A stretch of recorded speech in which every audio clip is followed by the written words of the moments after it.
Crokinole, beloved parlor game, kept on standby in cottages and homes across the nation. Despite that, though, it is a game far enough from the mainstream that my iPhone wants to autocorrect it. But this game, for the Wolfville Crokinole Club, is not just for rainy days. Crokinole is really making a resurgence, not here, just here, but all over the place, you know, in New Brunswick and Ontario and the United States, even in Japan, right? So we wanted to kind of help spread that love here.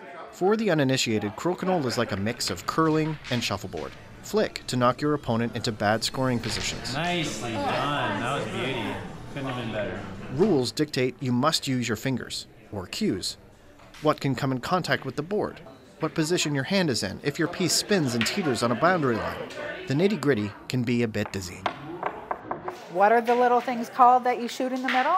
There's no real official term. You'll hear buttons a lot, discs sometimes. I prefer pucks, but then when you get it in the middle, it could be called a 20 or a crokinole, something like that.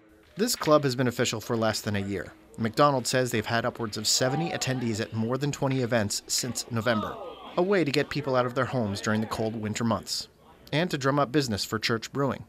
Friendly competition helps keep people here, no matter the skill level. Well, I never actually heard of Crokinole until I moved to Nova Scotia.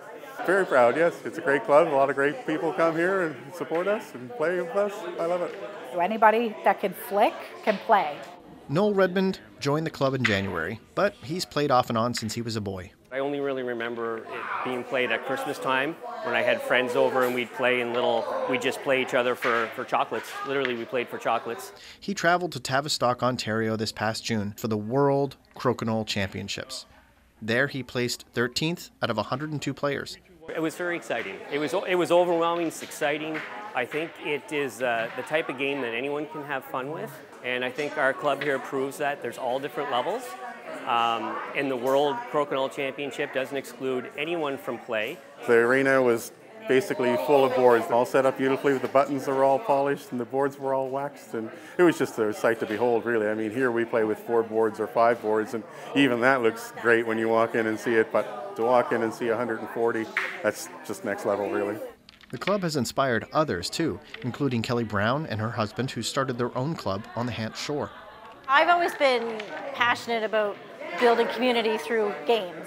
As we grow the club, I eventually want to go to different community halls throughout West Hants to help promote the pastime.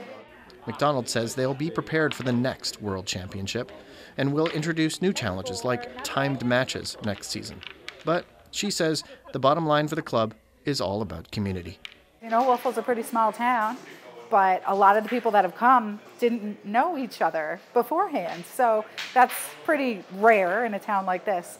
And it speaks to how many people of different walks of life love the game. David Irish, CBC News, Wolfville.